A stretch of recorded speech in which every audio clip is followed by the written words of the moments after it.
Jadi kalau keong itu kan siput itu jalannya pelan. Diturbo, tetap ya segitu-gitunya. Mau disuruh seperti kancil nggak bisa. Kancil suruh lemot kayak siput, ya nggak bisa.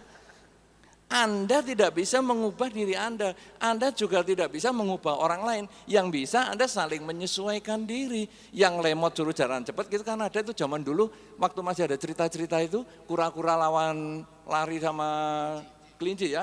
Kura-kura, aduh aku nggak bisa, wes kamu jalan duluan nanti aku lari lagi terus tidur. Tapi yang menang akhirnya malah kura-kura. Kelincinya banyak tidur, gitu. Tapi itu artinya tidak bisa kita mengubah orang lain. Ya, tadi saya sempat ngomong sama Bante Panya, Bante batuknya udah sembuh loh. Iya, batuk sudah sembuh. Saya betul, watuk memang iso sembuh. Watuk pancen iso mari. Watak digawa mati. Itu pantunnya. Pantun bahasa Hokkian. Watuk iso mari, watak digawa mati. Jadi batuk memang bisa sembuh, tapi watak itu orang tidak akan, sulit sekali berubah. Karena perubahan watak itu dimulai dengan niat. Watak itu adalah perilaku yang sudah menaun.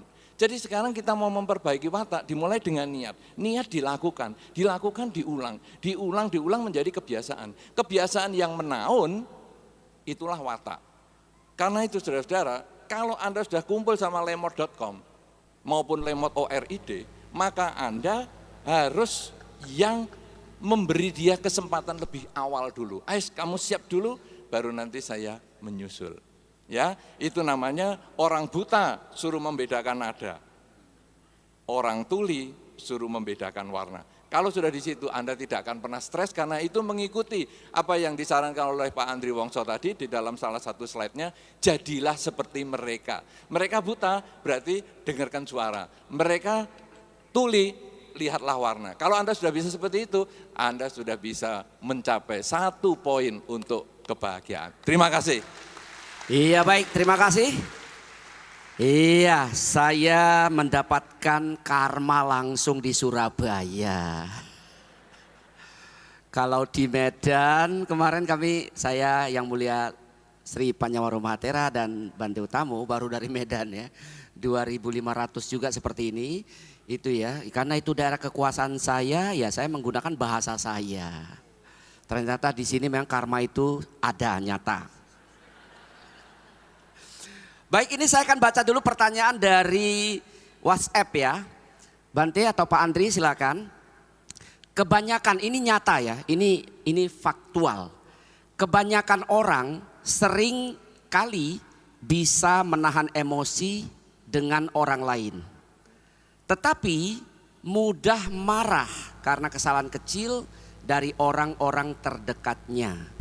Bagaimana caranya agar secara konsisten seseorang dapat meredam emosi yang demikian?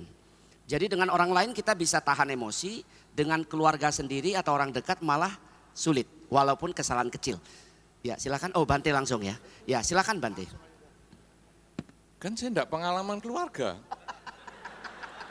Anda tanya yang salah nih. Ya sudahlah, saya coba berdasarkan pengamatan ya, bukan pengalaman. Karena saya single, bukan jomblo. Saudara-saudara, ini sangat terjadi, sangat umum. Orang yang bisa nahan diri di luar, tapi ke keluarga atau orang sendiri itu malah lebih emosional. Hal ini karena manusia itu ada dasarnya suka jaim, jaga image, gengsi. Jadi kalau marah di kantor, diem, nanti saya dipandang jelek nih. Ya, kalau saya marah di tempat-tempat umum saya diem, supaya saya namanya tetap baik. Tapi kalau keluarga, kan kamu sudah tahu saya jelek dan baiknya. Dan karena saya kepala rumah tangga, kamu saya marahi kan ya nggak akan minggat kan? Jadi hajar terus. Padahal sebetulnya saudara-saudara ini cara berpikir yang keliru. Sama orang lain saja kita bisa baik.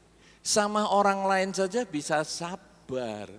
Loh, sama orang yang kita cintai, yang kita sayangi, malah kita lukai. Di dalam beberapa penelitian disampaikan, orang yang paling menyakitkan di dunia ternyata bukan musuh kita. Yang menimbulkan stres dan sampai luka batin yang cukup dalam, ternyata bukan musuh kita. Tapi keluarga kita sendiri. Terutama pasangan hidup. Karena itu para biku agak terbebas dari stres.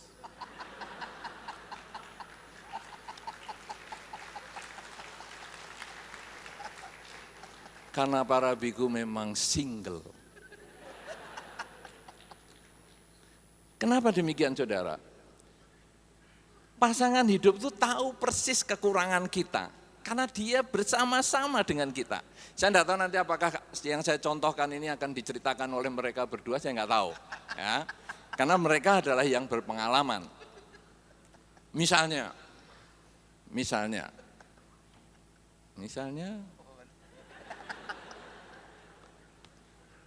loh, ini misal ya. Saya kalau di Jakarta nggak berani karena istrinya datang. Misalnya gini, Pak Po, komunikator nomor 1 di Asia. Wah kan promonya gitu. Enggak usah Pak pulang, kurang-kurang bagus. Gini saudara, ada satu dukun itu yang sangat terkenal sampai orang luar kota saja datang ke rumahnya, dia tanya-tanya macam-macam, tanya pasangan hidup, tanya hari, tanya tanggal, ya tanggal menikah, tanggal pindah rumah, tanya bangun rumah gimana, bentuk pokoknya dukun ini cukup ngetop di kota itu. Pengapesan.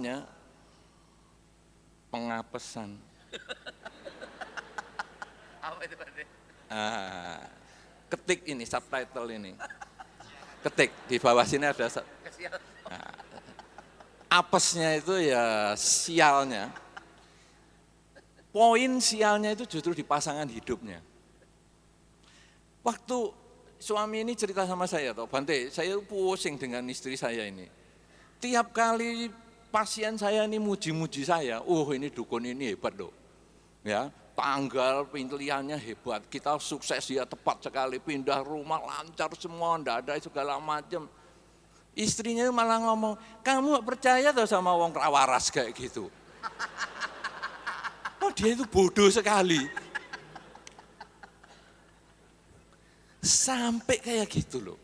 Jadi orang itu sebetulnya jelek banget. Karena merasa kekurangannya itu dikuliti habis-habisan oleh pasangan hidupnya dan di depan orang lagi. Itu ya untung saya kan biku ya, saya diem aja. Tapi kalau itu sudah menjadi bunga bibirnya si istri itu di pasien-pasiennya itu harus diomongkan. Itu orang bodoh itu, wong rawaras, malam-malam meditasi di sungai, ngintir, apa itu. Oh enggak beres itu. Aduh, orang ngintirnya ini biar dapat ilmu, malah dihina seperti itu. Dan itu istrinya yang menghina. Kemudian ada juga seorang penceramah di wihara. Wah, saudara-saudara, Sigalo Wadasuta. Wah, tugas suami, tugas istri, gini. Anaknya terus tanya, Pak, kalau ada suami yang tidak menjalankan kewajiban-kewajiban yang disampaikan, seperti tidak setia dan sebagainya, kira-kira bagaimana menurut Dharma? Oh ya, itu tentu jelas, sudah melanggar apa yang disampaikan oleh Sang Buddha dalam Sigalo Wadasuta. Oh gitu. Lah kok papa istrinya 2. Jelek. Itu saudara, itu sumber stres adalah dari keluarga sendiri. Ya, nah oleh karena itu, kalau sekarang kita itu keluar itu suka jaim, ke dalam itu kita kemudian ya brol-brolan gitu, karena menganggap mereka itu adalah orang sendiri yang sudah bisa terima kita kekurangan dan kelebihannya. Tapi sebetulnya kita harus membalik pikiran, kepada orang lain pun kita baik, apalagi kepada orang yang kita sayangi. Saya beberapa kali saya sampaikan kepada para umat yang berdana makan. Saya sampaikan, kemarin juga di Samarinda saya sampaikan. Ini biku ini pernah kenal Anda? Belum. Anak Atasilani yang itu pernah kenal? Belum. Samanera itu? Belum. Kok dana makannya sama? Saya ngomong gitu. Kok dana makannya sama? Saya dikasih makan ini, dia kok juga dikasih itu. Kenapa? Harusnya kan beda dong. Kamu sudah kenal saya lama, kasih banyak dong. Itu kan Atasilani baru datang kemarin, kan belum kamu kenal, kasih sedikit aja, nasi sambel aja. Kenapa sama? Karena Anda berdana itu tidak membedakan. Mau biku, mau samanera, mau Atasilani tidak membedakan. Sehingga kita dalam huruf huang itu tadi, mejanya huang itu karena ini saya duduk di sini, ini meja, terus di depan, sini meja lagi, ada yang duduk lagi, meja lagi, hurufnya huang. Nah, jadi pada waktu kita menerima dana makan itu, Anda berdana tanpa membedakan. Nah, kalau kepada biku yang Anda tidak kenal aja, Anda berdana seperti itu. Sama dengan yang Anda kenal. Dengan Atasilani yang baru datang pun Anda sudah berdana sama dengan biku yang sudah Anda kenal. Dengan samanera yang baru pun Anda juga sudah berdana sama dengan biku yang sudah lama. Maka artinya kepada orang yang Anda kenal dan sayangi, Anda pun juga harus berbuat sebaik itu. Yaitu kakak Anda, adik Anda, orang tua Anda, kakek nenek Anda, tetangga Anda. Anda harus berbuat baik kepada mereka juga tanpa membedakan. Jangan malah kalau di luar baik, ke dalam kejam.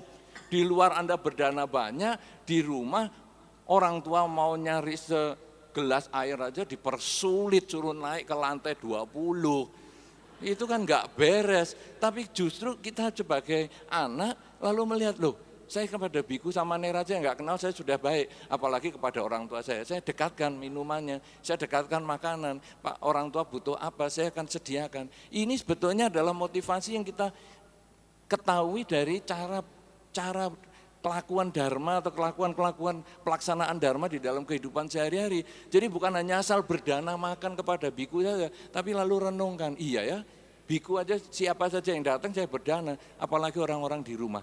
Kalau sudah bisa seperti itu saudara, keluar ke dalam kita akan menjadi sama. Keluar kita baik, ke dalam pun baik, karena kita menyayangi keluarga kita. Bahwa mereka itu kalau disakiti sama dengan menyakiti tubuh kita sendiri. Kita tidak mungkin menyakiti tubuh kita sendiri, tapi juga kita tidak mau menyakiti orang lain. Karena tadi yang Pak Andri Wongso sampaikan, bahwa kita pun bagaimana kalau menjadi dia. Dia tidak mau disakiti, maka saya pun juga tidak akan menyakiti. Kalau sudah seperti itu, yang jaim-jaim ini mulai kita bisa kurangi, dan kita hidup di dalam kesadaran, selalu berlaku apa adanya, baik keluar maupun ke dalam. Begitu, terima kasih. Iya baik, terima kasih. Iya, sudah dijawab ya pertanyaan tadi, mudah-mudahan tinggal kita praktikkan dalam kehidupan kita. Ibu bapak saudara sekalian, pasangan suami istri pasti tidak terlepas dari namanya pertengkaran. Ya kan, ada di sebuah seminar saya menyampaikan kalimat ini, ada yang protes Bante. Dia bilang, oh ini ada tetangga saya nggak pernah bertengkar. Saya tanya, kok bisa? Karena suami istrinya sama-sama bisu. Saya bilang, walaupun bisu, bisa nggak bertengkar?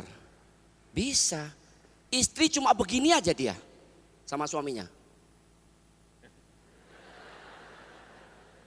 Pasti bertengkar. Karena di dalam komunikasi, bahasa tubuh itu kepentingannya 55% loh. Kata-kata hanya 7%. Intonasi suara 38%. Karena itu saudara, pasangan suami istri, jika Anda tidak ingin memicu kemarahan pasangan Anda bermain di oktav suara. Nanti pulang dari seminar nih Bante, Pak Andre ya, pulang. Anda ditanya sama istri atau suami Anda, dari mana malam-malam begini baru pulang? Itu oktav 3. Kalau Anda jawab dengan oktav 4, pasti berantem. Dari seminar lah, damatok, mendengarkan ini. Ada orang gila di panggung itu. Maksudnya saya. Bukan yang ini bukan ini. Berantem saudara, oktavnya 4. Tapi kalau dia sudah mendengar ini, dia saya udah belajar Bante ya. Begitu suaminya tanya, dari mana lu malam-malam begini? Udah belajar, oktav 3, gua 2 aja. Biasa damatok. Istri oktav 2, kok malam amat ya kok? Ya biasalah kan, banyak humor-humor di sini. Itu moderatornya dibully terus itu tadi itu. Pakai bahasa daerah yang dia nggak ngerti itu sebetulnya. Misalnya gitu kan. Jadi oktav ini penting, betul tidak? Coba suami istri kalau bertengkar pasti karena oktavnya terlalu tinggi. Tapi kalau minimal sama. Dari mana lu malam-malam? Ya biasalah ada damatok, selesai. Kalau mau aman, biasalah dari damatok, ya kan? Istrinya mikir, suami gua kok jadi aneh ya? Biasa nggak begini loh. Biasa jawabnya ngegas terus. Biasalah dari gini, pasti berantem. Hati-hati saudara sekalian, bermain di oktav karena dia kepentingannya 38%, Bante ya. Bahasa tubuh 55. Jadi saya duduk di sini nggak usah ngomong apa-apa. Saya begini saja duduknya. Mandang Anda dari atas sampai ke bawah. Dilempar sepatu saya. Betul tidak? Nggak ngomong loh saya loh. Jadi hati-hati saudara kalau orang mengatakan, mana ada bahasa tubuh 55%. Mau bukti nyata? Nanti pulang, ada lampu merah kan? Anda bagi yang naik mobil, kan biasanya ada tukang ngamen. Atau ada motor di samping Anda, di mobil Anda kan, di samping mobil Anda. Buka kaca, kasih dia kode begini. Nggak usah ngomong. Yakin saya sampai rumah benjol. Lah itu pentingnya saudara sekalian. Nah, karena itu Bante Utomo ini memang tidak berumah tangga. Ya kan, pengalamannya banyak. Berdasarkan pengamatannya. Gitu ya, hati-hati gitu ya. Nah karena itu saya dengan Pak Andri Wongso ini praktisi memang. Nah ada pertanyaan Pak Andri terakhir nih buat Bapak. Ini mohon maaf kalau pertanyaan Anda tidak bisa semua dibaca. Nanti mohon ke Instagramnya Bante atau akunnya administrasinya Bante, Bodi Kiri. Kemudian Pak Andri Wongso, Instagramnya Andri Wongso, yang saya Poni Jan Liao. Saya bersyukur kemarin sudah dapat centang biru. Oke, baik. Nanti maksudnya pertanyaannya diteruskan ke Bante atau di samagi.or.id ya Bante ya. Akan dijawab di sana atau ke Pak Andri Wongso. Pertanyaan gini Pak, atau Bante ya, silakan Bante. Bagaimana cara bisa menyeimbangkan, nah ini menyeimbangkan dunia material dan spiritual di masa sekarang. Nah itu pertanyaannya. Karena di luar sana banyak yang memicu ketidakpastian sehingga memunculkan keserakahan. Nah bagaimana Pak? Ini orang yang duniawi, silakan. Menurut saya bukan hanya zaman sekarang.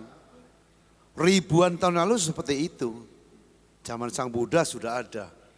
Jadi materi duniawi maupun ke rohani atau spiritual. Maka itu kita kenal Dhamma bukan teori. Saya sering bicara Dhamma itu konotasi saya adalah action, in action. Di dalam praktek Dhamma itu baru Dhamma. Kalau belum praktek namanya pengetahuan. Jadi itu ukuran yang seperti itu umum. Setiap orang jenjangnya berbeda. Setiap jenjang di satu posisi akan ketemu lagi posisi yang beda. Jadi buat saya itu wajar-wajar saja. Dan kita sebagai Buddhis yang penting adalah belajar terus Dhamma, praktek Dhamma. Supaya kita menjadi manusia yang lentur, tidak dimainkan oleh duniawi. Dan kita bisa tenang dan berhasil menjadi Buddhis yang luar biasa. Terima kasih. Iya, kalau saya menambahkan sedikit sebelum Bante Utomo ya. Pak Andri Wongso yang saya kenal lama kan, lama juga 20 tahun lebih. Itu Pak Andri Wongso cara menyeimbangkannya. Beliau ini kan pengusaha sukses di bidangnya. Tadi kan sudah kita lihat ya. Jadi beliau ini adalah orang Malang yang beruntung. Ya, Pak Andri Wongso ini adalah orang Malang yang beruntung. Sekolahnya tidak tamat loh, SDTT. Sekolah dasar tidak tamat. Duitnya ngalahin doktor. Banyak duitnya. Bagaimana cara Pak Andri Wongso menyeimbangkan? Beliau kadang-kadang memang sangat rendah hati ya untuk menyampaikan itu. Untuk acara-acara Buddhis Bante, kita kan sering beracara dengan beliau. Ada malam dana, Pak Andri orang pertama di depan. Memberikan motivasi sekaligus menyumbang. Jadi keberhasilan yang tadi Bante sampaikan, yang Pak Awe juga sampaikan, dapat keuntungan dari perusahaan, motivasi di perusahaan, Pak Andri Wongso ini bayarannya $7.000. Saudara sekalian, saya tahu di belakang langsung menghitung. $7.000 loh, 2 jam bicara coba. Nah itulah yang beliau sumbangkan. Jadi menyeimbangkannya kalau Pak Andri Wongso yang saya pahami adalah begitu. Kami ke Medan, kami ke Pekanbaru, kami ke Bali, kami ke mana-mana. Beliau selalu duduk berdiri paling depan, memotivasi umat. Bante Panyawaro juga pernah, kan kita sama-sama di Medan juga melihat beliau ini bagaimana. Bukan hanya ngomong, ikut menyumbang juga. Itulah beliau menyeimbangkan hidup ya. Kita berikan kebanggaan ya, apresiasi buat beliau. Ya silakan Bante. Memang kenyataan agak sulit ya membedakan ataupun membatasi antara kebutuhan duniawi dan spiritual. Malah kadang-kadang kalau di dalam kesempatan meditasi, orang-orang mengatakan gini, ngapain kita meditasi masih muda kok meditasi? Ya, muda itu ya berkarya. Tapi begitu tua, aduh saya sudah enggak kuat meditasi, dengkul sudah enggak tahan ini, bersila setengah jam sudah klotean semua, sudah goyang semua. Nah, klotean itu goyang maksudnya. Ini pakai suara. Jadi goyang semua dengkulnya. Saudara-saudara, ini yang menjadi sulit, membedakan antara saya perlu kebutuhan duniawi dulu atau kebutuhan spiritual. Nah, kalau yang tadi saya sampaikan sudah jelas sebetulnya adalah kemampuan membedakan keinginan dengan kebutuhan. Sebetulnya contoh, kenapa kok ya? Kalau di dalam Dhamma kan dikatakan bertemu dengan para pertapa adalah berkah utama. Karena sebetulnya ini menjadi contoh pelaksanaan. Tadi saya sampaikan, kebutuhan seseorang itu adalah minimal kalau kebutuhan primer saja, selain kebutuhan sekunder dan yang lain-lain. Kebutuhan primer kita itu kan minimal ada kebutuhan makan, pakaian, tempat tinggal, dan kesehatan. Nah, kebutuhan yang paling dasar itu adalah seorang biku. Biku ini disupport, kalau biku ini supportnya kurang, support makanannya kurang, biku itu ya bisa lapar loh saudara. Biku itu ya bisa lapar. Tapi kalau sekarang umat itu berdana makan, sebetulnya dia mensupport kehidupan biku. Biku juga membutuhkan pakaian. Untuk bisa tenang sebagai biku, 4 kebutuhan pokok ini perlu cukup. Ada pakaian yang bisa digunakan yaitu jubah, ada makanan yang cukup, ada tempat tinggal yang baik, ada sarana kesehatan. Nah, tadi sudah saya jelaskan bahwa kebutuhan para biku ini yang disebut paling minim di bawah. Jubah atau pakaian kalau Anda bisa punya 1, sudah bagus. Bisa lebih dari 1 bagus, misalnya seminggu Anda punya 7, atau mungkin katakanlah 7 kali 3, jadi 21. Anda punya 21 setel sudah bagus. Tapi kalau Anda mau 2000 setel, maka yang ada itulah ketamaan. Kebutuhan duniawi kemudian Anda utamakan. Pokoknya saya harus mendapatkan 2000 setel. Saya kerja supaya dapat 22.000 setel. 21.000 setel misalnya. Nah sekarang apakah saya setelah punya 21 setel itu terus berhenti kerja? Tidak. Saya kerja terus sampai 21.000 setel. Tapi 21.000 setel itu saya bagikan ke mereka yang membutuhkan. Apakah bentuknya pakaian, apakah bentuknya itu bahan dasar, apakah bentuknya itu materi, saya bagikan.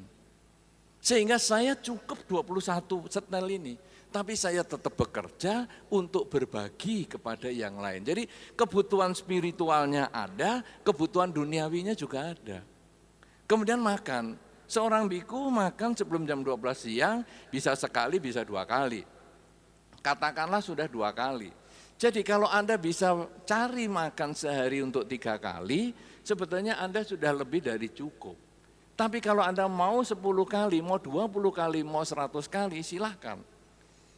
Kalau Anda menganggap saya 3 kali sehari cukup baik, lah terus 100 ini untuk apa? Saya kan kerja terus nih, bisa dapat 100 ini untuk apa? 97 sisanya makanan ini untuk apa? Saya bagikan kepada mereka yang membutuhkan. Mungkin kepada mereka para pengemis, mungkin ada di panti asuhan, mungkin ada di tetangga, mungkin ada di keluarga yang membutuhkan, dan lain sebagainya. Sehingga apa yang saya miliki ini bukan menjadi milik saya saja, tapi saya memperluas penglihatan saya untuk mereka yang membutuhkan, saya memperluas pendengaran saya untuk mendengarkan mereka yang mengeluh, sehingga saya akan berbagi kepada mereka sisa dari apa yang sudah saya pakai. Ya, kalau di negara Buddhis orang masak nasi satu tempat, kemudian kalau ada biku datang dia berbagi. Sebagian dari makanan ini dibagi karena dia merasa saya cukup segini, maka sisanya bisa saya bagikan. Itu sebetulnya pola pikir yang kita mau latih. Perilaku Buddhis ini adalah mengubah pola pikir. Maka kalau tadi Pak Andri Wongso berkali-kali menyampaikan, kita selain mempelajari Dharma, bukan hanya sebagai ilmu pengetahuan, bukan untuk hanya jawab kuis-kuis saja, ya, tapi kita memahami Dharma ini untuk dilaksanakan. Karena nanti ada di baliknya itu adalah perubahan pola pikir. Jadi kalau sekarang kemudian saya cari makanan ini tadi, saya banyak cari makan karena saya mau berbagi kepada yang lain. Kemudian tempat tinggal, saya rumah. Kalau biku tadi rumahnya katakanlah di bawah pohon sudah cukup, di kuburan juga bisa, ya. Kemudian ya jadi penjaga wihara juga boleh. Lalu saya sekarang bisa punya rumah 1, bagus. Tapi apakah kalau saya sudah bisa beli rumah 1 itu kemudian saya berhenti kerja? Tidak. Saya terus kerja supaya saya bisa beli rumah 2, rumah 3, rumah 4, rumah 5, rumah 6, rumah 7 dan seterusnya. Untuk apa? Untuk saya bagikan kepada mereka yang membutuhkan. Mungkin 1 rumah ini untuk kakak saya, 1 rumah ini untuk orang tua saya, 1 rumah ini untuk mungkin panti asuhan, 1 rumah ini nanti untuk wihara, 1 rumah ini untuk ini dan seterusnya. Sehingga kita mengenal rasa cukup itu. Kemudian kesehatan.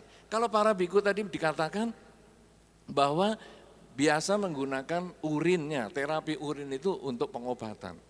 Kemudian kita sekarang bisa membeli obat sakit kepala, obat segala macam, itu sebetulnya hidupnya sudah lebih baik. Kemudian kita mau memajukan lagi, saya kepingin bisa pengobatan sampai ke luar negeri, silakan. Tapi kemudian uang pengobatan itu sudah cukup, terus apakah kita berhenti? Tidak. Saya akan kerja terus untuk nanti berbagi. Mungkin tetangga saya ada yang sakit, dia bisa saya antar ke rumah sakit, kemudian saya biayai pengobatannya. Karyawan saya sakit, saya kasih obat, dan seterusnya. Dengan demikian saudara, kita selain mencari kebutuhan materi, kita juga mengembangkan spiritual.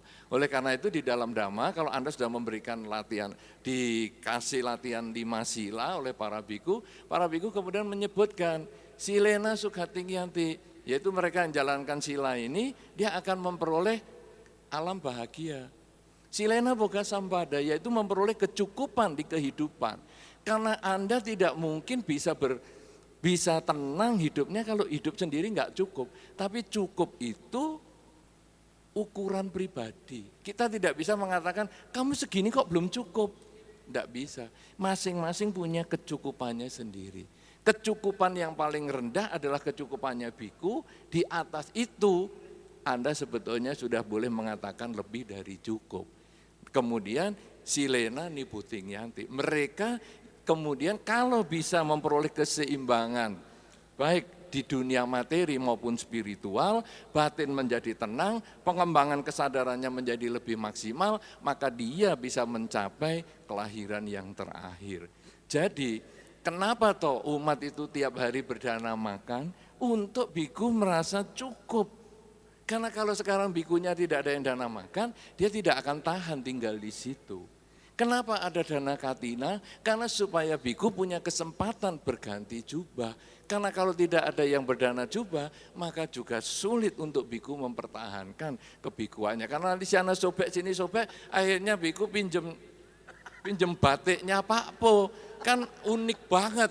Ya, nah nanti kenapa? Karena tidak ada orang berdana. Tapi karena Anda yang berdana, Andalah yang akhirnya memberikan 4 kebutuhan pokok itu, membuat biku cukup dan akhirnya bisa mengembangkan kualitas batinnya masing-masing. Demikian pula kalau ini contohnya adalah biku, ini sesungguhnya digunakan di rumah Anda masing-masing untuk menjaga keseimbangan antara kebutuhan spiritual dan kebutuhan material. Karena materi tetap penting, sandang pangan papan obat-obatan tetap penting, kesehatan itu penting, kemudian pendidikan penting, keamanan penting. Wihara kalau sekarang enggak ada pagernya ya enggak aman, bikunya ya susah tidur. Ya, nah tapi semua itu sudah aman semua, baru menjaga kualitas batinnya ini juga bisa meningkat. Ya, cukup tidak cukup, batas antara spiritual dengan material itu ada pada Anda, sangat relatif, tidak bisa diberikan ukurannya di sini. Saya hanya bisa memberikan yang terendah, yaitu kebutuhan pokok para biku. Sisanya Anda yang memutuskan keinginan atau ketamaan atau kebutuhan atau kecukupannya. Terima kasih. Iya baik, luar biasa. Baik saudara sekalian, jadi sedikit saja inti yang mungkin bisa saya tarik di sini. Mudah-mudahan nanti setelah mendengarkan ini berkah lainnya akan datang pada Anda. Dapat door prize motor, ya ada door prize motor, ada door prize sepeda gunung dan lain-lain. Tadi disampaikan bahwa tema kita yang diberikan oleh Yang Mulia Sri Panyawaru Mahatera, mewaspadai bom keserakahan dan kemarahan untuk menjaga kebahagiaan. Pak Andri Wongso mengatakan tadi bahwa keserakahan itu hanya bisa diatasi dengan kedermawanan dan kemarahan itu bisa diatasi dengan kesabaran. Kemudian keserakahan itu menurut persepsi Pak Andri Wongso yang tadi disampaikan juga oleh Bante Utamo Mahatera bahwa keserakahan tidak menjadi negatif kalau tidak hanya untuk kepentingan diri sendiri. Ya, jadi keserakahan yang kita dapatkan mungkin dari rezeki, dari segala pekerjaan kita itu bisa kita teruskan kepada orang lain, sehingga itu bukanlah keserakahan yang negatif. Bagaimana menjaga keserakahan dan kemarahan agar tidak timbul dalam bentuk yang tidak penting atau untuk tujuan tidak penting? Bante Panyawaru memberikan kuncinya, yaitu mari kita melatih kesadaran. Kesadaran dilatih melalui apa? Melalui meditasi. Semoga bermanfaat. Terima kasih, tepuk tangan buat kedua narasumber kita. Kembali ke pembawa acara kita yang cantik jelita. Terima kasih. Anumodana kepada Yang Mulia Bante Utamo Mahatera, juga kepada yang kami hormati Bapak Andri Wongso dan juga Dr. Po untuk dhamma dan ilmunya dalam talk show yang sangat menarik. Untuk itu kami ada sedikit kenang-kenangan yang akan diserahkan oleh Yang Mulia Bante Jaya Medo, didampingi oleh Yang Mulia Bante Kemadaru.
Kami juga memohon kepada Yang Mulia Bante Sri Panyawaro Mahatera dan Yang Mulia Bante Sukito Mahatera untuk berkenan naik ke atas panggung dan bergabung untuk berfoto bersama.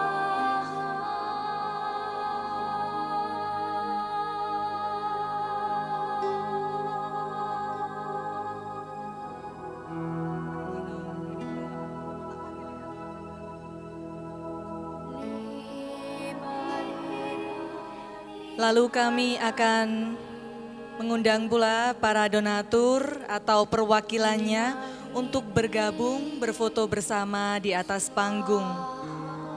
Bagi donatur atau perwakilan yang saya bacakan, silakan langsung saja naik ke atas panggung. Dari PT Jatim Raya, Bapak Chua Teng Hui atau yang mewakili, PT Aneka Gas Industri atau Samator atau yang mewakili, PT Merlin Wijaya atau yang mewakili, CV Buana Engineering atau yang mewakili, PT Santos Jaya Abadi atau yang mewakili, Lukman Jaya atau yang mewakili, Gunawan Dian Jaya Steel atau yang mewakili, dan PT Hasil Fastindo atau yang mewakili. Namo Dharmaya, Namo Sanghaya, Siti Hururu, Namo Dharmaya, Namo Sanghaya, Siti Hururu. Terima kasih banyak kepada Yang Mulia Bhikkhu Sangha, kepada Pak Andri Wongso dan Dr. Po serta para donatur. Karena atas kebajikan beliau-beliau inilah acara hari ini dapat berlangsung dengan baik. Kami persilakan boleh kembali ke tempat duduknya. Terima kasih banyak untuk para hadirin yang telah menyukseskan acara ini. Dan kepada hadirin yang masih ingin menyaksikan dokumentasi lengkap dari berbagai acara yang telah diadakan oleh Keluarga Buddhis Theravada Indonesia Surabaya, boleh subscribe akun YouTube KBTI Surabaya. Sekali lagi, akun YouTube KBTI Surabaya. Dan hadirin, sebagai bentuk apresiasi kami untuk kehadiran Anda, inilah saatnya kami akan membagikan banyak hadiah menarik untuk Anda. Dalam goodie bag Anda, jika beruntung, Anda akan menemukan kertas bergambar hadiah yang akan Anda dapatkan. Ada speaker, kotak kue, payung, boneka, dan dispenser kecil. Boleh dicek dalam goodie bag Anda, dan jika Anda menemukannya, boleh ditukar ke panitia di bagian registrasi. Untuk hadiah TV, sepeda gunung, dan sepeda motor akan kami undi. Oke, langsung untuk hadiah, 3 hadiah utama kita. Mohon Ketua Pelaksana Pak Irwanto untuk menyerahkan hadiahnya. Selamat sore Bapak, boleh tahu namanya siapa? Saya Paulus dari Malang. Dari Malang, jauh-jauh dari Malang, dan ternyata hari ini karma baiknya berbuah mendapatkan 1 buah televisi 32 inch. Selamat Pak Paulus.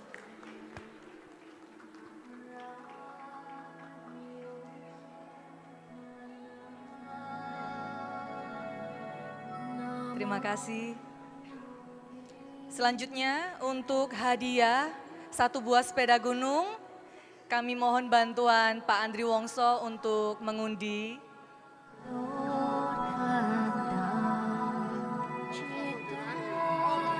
Dengan Pak siapa, boleh tahu? Dengan Bapak siapa? Teddy. Pak Teddy dari mana? Surabaya. Oh, Pak Teddy dari Surabaya, selamat mendapatkan 1 buah sepeda gunung dari kami.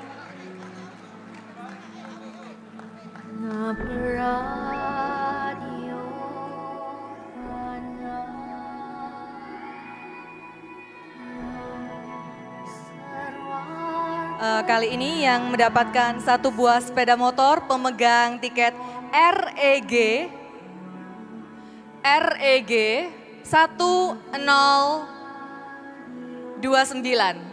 REG 1029. Boleh angkat tangan? Ada? Ada? Oke, silakan langsung maju ke depan.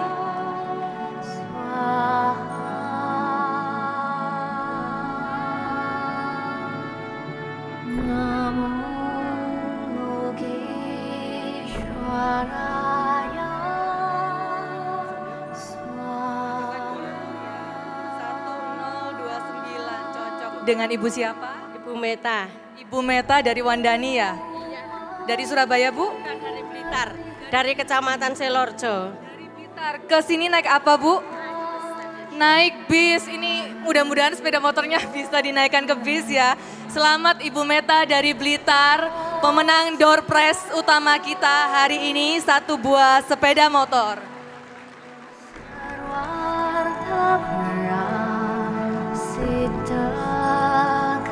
Selamat Bu Meta. Silakan difoto di sepeda motornya. Dan hadirin, tak terasa kita sudah sampai di penghujung acara.